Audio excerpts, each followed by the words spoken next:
खुलुमबाय लोगोफोर, गोजोन फुंबिलि बयनिसिमबो। नोंथांमोनखौ डियार ब्रह्म चेनेलाव आरो फिन खेबसेबाव बयखौबो बरायनाय जाबाय। आं दिनै नोंथांमोननि सिगाङाव आरोबाव माखासे खौरां लानानै फैबावलायबाय।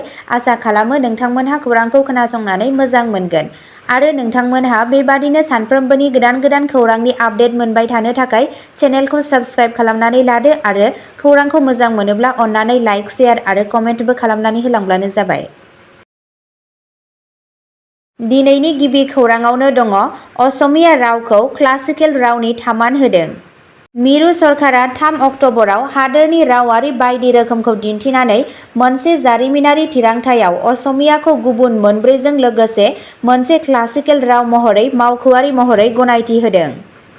गाहाय मन्थ्रि नरेन्द्र मदिनि केबिनेटआ असमिया, बांला, माराठी, पाली आरो प्राकृतखौ शास्त्रीय रावफोरनि मानगोनां थाखोआव दाजाबदेरनो गनायथि होदों। बे थिरांथानि सोमोन्दै गाहाय मन्थ्रि मदिआ टुइटाराव जोबोद गोजोननाय फोरमायदों। बिथाङा बेखौ नोजोर होदोंमोन दि असमिया हारिमुआ जौथाय बोसोरनिफ्राय जौगाबोदों आरो मोनसे धोनि थुनलाइयारि दोरोङारियाव बिहोमा होदों। बिथाङा बेखौबो मिजिं थिदोंमोन दि बे रावा इयुनाव आरोबाव बांसिन मुंदांखा जागोन। बेयाव बाहागो लानाय गासैखौबो बरायदोंमोन। आसामनि गिबि मन्थ्रि हिमन्त बिश्व शर्मायाबो गोजोननाय फोरमायदों आरो बेखौ आंनि जिउनि बयनिख्रुइबो गोजोनसिन सानफोरनि गेजेराव मोनसे होनना बुंदों। बिथाङा टुइट खालामो, बेयो आसामनि रुजुजायै सोद्रोमस्रियारि रोदानि बिदिन्थि होयो जाय समनि आनजादखौ बारग'नो हादों। मिरु मन्थ्रि अश्विनी वैष्णवआ भारतारि रावफोराव मदिनि गोसो होनायखौ दिन्थिनानै बे थिरांथाखौ फोसावो। गोदानै थाखो रानजानाय रावफोरा सिगांनिफ्रायनो क्लासिकेल महरै गनायथि मोननाय मोनद' गुबुन सुबुंफोरजों लोगो लाफायो। तामिल, संस्कृत, तेलुगु, कन्नड़, मलयालम आरो उड़िया।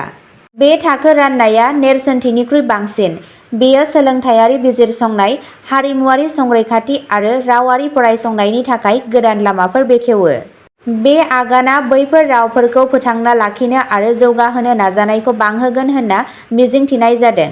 शर्माया मदिखौ भारतनि उनमोनथाइखौ रैखाथि होनो नारा-नाथा नाजानायनि थाखाय साबायखर बावदोंमोन।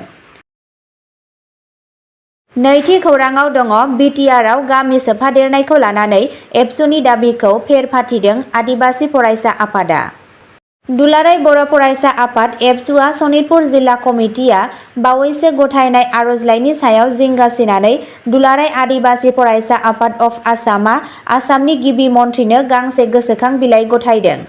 दुलाराय आदिबासि फरायसा आफाद अफ आसामनि बायदिब्ला एबसुआ पन्चायत राज खान्थिनि सिङाव माखासे गामिफोरखौ सोफादेरनो नाङा होनना खावलायदोंमोन आरो 2020 मायथाइनि बिटिआर गोरोबथानि दफा 3.1 नि बायदिब्ला खाथि-खाला गामिफोरखौ बड'लेण्ड टेरिटरियेल रिजनआव सोफादेरनो थांखि दैखांदोंमोन। दुलाराय आदिबासि फरायसा आफाद अफ आसामआ दाबि खालामो दि एबसुनि दाबिफोर, गुबैयै बे दाबि खालामनाया दि आदिबासिफोर आरो गुबुन हारिसा नङि हारिफोरजों थाग्रा माखासे गामिफोरा 100% बर' सुबुं अनजिमा गोनां, बेफोर जेबो ओंथि गैया आरो मोगथाङाव जेबो बिथा गैया। गुबैयै बिसम्बिलाइआ गाहायाव होनाय गाहाय बिन्दोफोर आरो दाबिफोरखौ नोजोर होयो।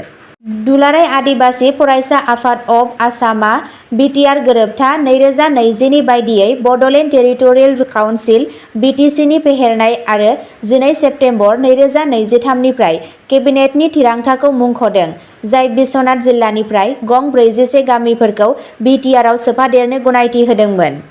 12 सेप्तेम्बर 2024 मायथाइयाव 19 आरोबाव गामिफोरखौ सोफादेरनो थाखाय गनायथि होनाय जादोंमोन, जेराव उराहिलगा, बगिजुली आरो अमसफटार दंमोन।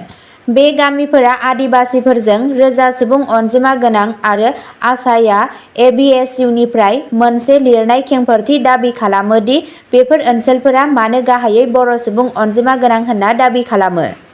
दुलाराय आदिबासि बर' फरायसा अफ आसामआ फोरमायो दि सनितपुर जिल्लानि गोबां गुबुन गामिफोर जेरै जुगिबिल, दयालपुर, पश्चिम टेंगाबिल, सनाजुली, बरबिल, मरियनी आरो गुबुनफोराबो आदिबासि आरो हारिसा नङि हारिफोरजों रोजा सुबुं अनजिमा गोनां। थेवब्लाबो एबसुआ दाबि खालामो दि गामिफोराव बर'फोरनि अनगा गुबुन हारिफोर गैया। दुलाराय आदिबासी फरायसा आफाद अफ आसामआ बे आयदानि सायाव एबसु आरो जिल्ला खुंथायनिफ्राय लिरनाय खेंफोरथि दाबि खालामो। दुलाराय आदिबासी फरायसा आफाद अफ आसामआ आरोबाव खावलायबावदों दि एबसु एबा खुंथायआ 1996 मायथाइनि सिगांनिफ्राय आयेन आफादनि बिसायख'थिनि भटार फारिलाइफोरखौ बाहायनानै मख'नाय गामिफोरनि थाखाय सुबुं अनजिमानि खारि जगायना होयो। बे खारिखौ बैफोर गामिफोरनि सुबुं अनजिमा दाथायनि बागै एबसुनि दाबिफोरखौ फोरमान खालामनो थाखाय खावलायनाय जायो। आसाया एबसुनि आर'जलाइखौ दोनथ'नाय आरो दाबिफोरखौ मोजाङै आनजाद नायनायनि गोनांथिनि सायाव नारसिनो। बिथांमोनहा एबसुजों होजानाय खारियाव अजद होजानाय गोरोन्थिफोरखौ फोजोबनो थाखाय गामियारिफोरनि गेजेराव रोखा सावरायनो खावलायदोंमोन। थामथि खौराङाव दङ सा 6 बर' सुबुंखौ जिउ जोबजासिम जोबथेसालिनि साजा फोसावदों। मोनसे जारिमिनारि रायआव चिरां सत्र बिजिरसालिया गोबाव समनिफ्रायनो नेबाय थानाय न्याय लाबोदों। सासे 45 बोसोर बैसोनि शरद नार्जारिखौ खास्रि-बिस्रि बुथारनायनि सायाव सासे 45 बोसोर बैसोनि सुबुङा दायनानि खामानि मावनायनि दाय होदों। उफ्रा सत्रफोरनि बिजिरसालिया नार्जारिनि दुखुनांथाव थैनायाव लोब्बा थानायनि थाखाय सानै आइजोफोरजों लोगोसे सा 6 सुबुंफोरखौ जिउ जोबजासिम जोबथेसालिनि साजा फोसावदोंमोन। दायनिगिरि सुबुंफोरा जाबाय समुला बरगयारी, उकिल बसुमतारी, प्रसेनजित बरगयारी, काशिराम बरगयारी, रेबेका औवारी एबा अर्गे औवारी आरो गौसुम औवारी। साजा होनाया मोनसे गोलाव बिसारनि उनाव फैयो, जायनि समाव गुबुन सासे दायनिगिरि बरगयारीआ रुंसारि जादोंमोन। बिजिरसालिया साफ्रोम दायनिगिरि सुबुंफोरखौ 10,000 रांनि जुरिमानाबो होदोंमोन। जुरिमाना होनो हायाब्ला आरोबाव 3 दाननि जोबथेसालियाव थानांगोन। बे जाथाया 2018 मायथाइयाव चिरां जिल्लानि भारत-भुटान सिमा साखाथियाव थानाय रुनिखाता पुलिस थानानि सिङाव थानाय मोनसे गामि दखिंगायनआव जादोंमोन। नार्जारिनि सायाव सा 7 गामियारिफोरा सासे दायना होनना दाय होदोंमोन आरो खाथिनि हाग्रायाव लांनायनि सिगां गाज्रि रोखोमै बुदोंमोन, जेराव बिथाङा जिउ गोमायो। बे रायखौ आसामाव दाइन मैहुर खालामनायनि गोथौ गुदि जेंनाखौ सुस्रांनायाव मोनसे मख'जाथाव आगान महरै नायनाय जायो। मोनसे ओरैबायदि हुदा जाय गुबैयै गामियारि ओनसोलफोराव गोबां दाय गैयै सुबुंफोरनि जिउ लादोंमोन। आयेनारि रोंग'साफोर आरो समाजारि मावफारियाफोरा बे बिजिरनायखौ बेबादि फोथायनाय गैयै हुदाफोरनि थाखाय मोनसे गोहोगोरा होबथाग्रा आरो न्यायनि थाखाय देरहानाय महरै बाख्नायदों। ब्रैथि खौराङाव दङ कक्राझारनि सिएसपि एजेन्टआ गुलि गावनायनि जाथायाव जोखोम। कक्राझार जिल्लानि काजिगाव पुलिस थाना ओनसोलनि सिङाव थानाय सान्थिपुर ओनसोलाव सानजौफुआव मोनसे सोमोनांथाव गुलि गावनायनि जाथाय जायो। बे जाथाया स्टेट बेंक अफ इन्डियानि कास्टमार सिबिथाइ बिन्दो सिएसपिनि एजेन्ट शफिकुल इस्लामखौ नोजोर होदोंमोन। नुगिरिफोरा फोरमायदोंमोन दि हेलमेट गाननाय सानै सुबुङा सिएसपिआव हाबदोंमोन जेब्ला कास्टमार दंमोन। सासे कास्टमारआ फोरमायदों दि आंनि गोसोआव माखासे सन्देह दंमोन मानोना आं बिसोरखौ सिगाङाव हाथाइनि सिङाव नुदोंमोन, नाथाय बारा सुद होआखैमोन। बेखौ साननानै दि बिसोरो खाथिनि दुर्गा फुजा फोरबोनि थाखाय शपिं खालामनो फैदोंमोन।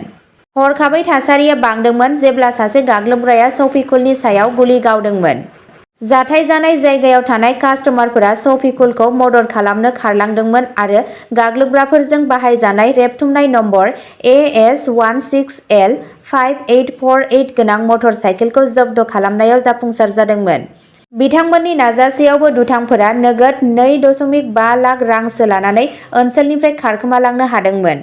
गुबुन सासे नुगिरिया बेखेवदोंमोन दि माबोरै जायगानि सुबुंफोरा गावग्राफोरखौ हमनो नाजादोंमोन, नाथाय गिबियाव सिलाइनि गुलि गावनायनि जाहोनाव गोनो गोथो जादोंमोन।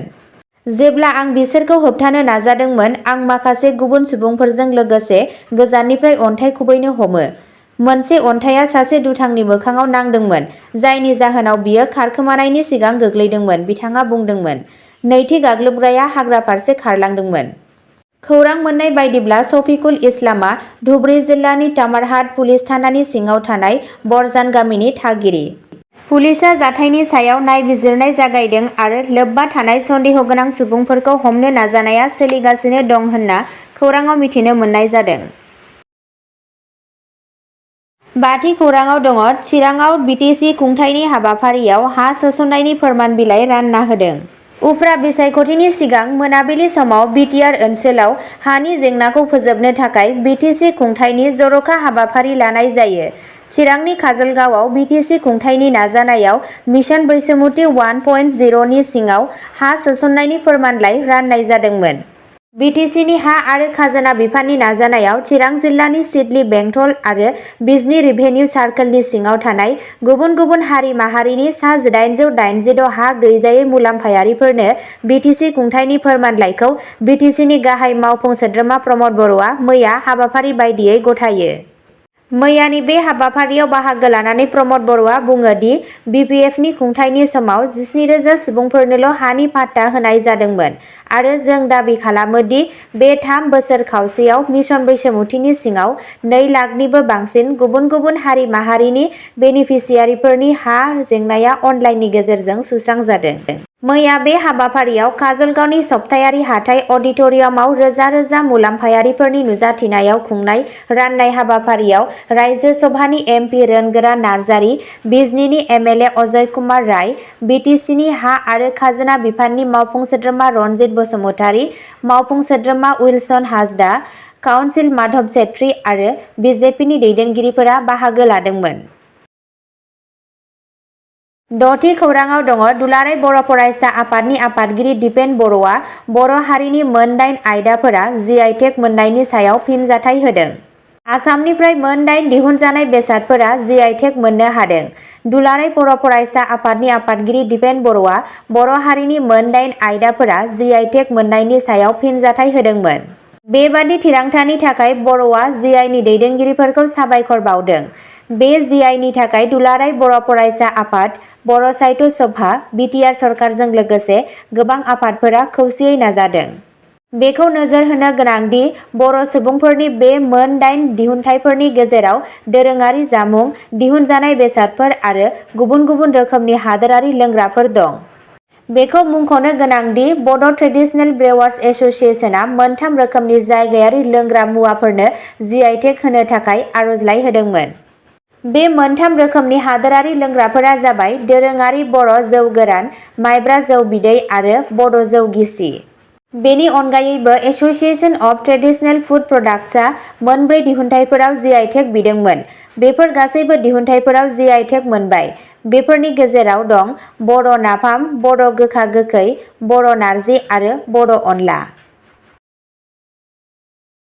अब्ला दिनैनि खौराङा एसेनोसै। जाय बिथांमोनहा सानसेनि फानजामुथिखौ नायनानै मोजां मोनो, स्क्रिनाव होनाय चेनेल बड' इनफ' पइन्टआव थांनानै नायहैनो हागोन। चेनेलनि लिंकखौ डिस्क्रिप्शनाव होनाय जादों।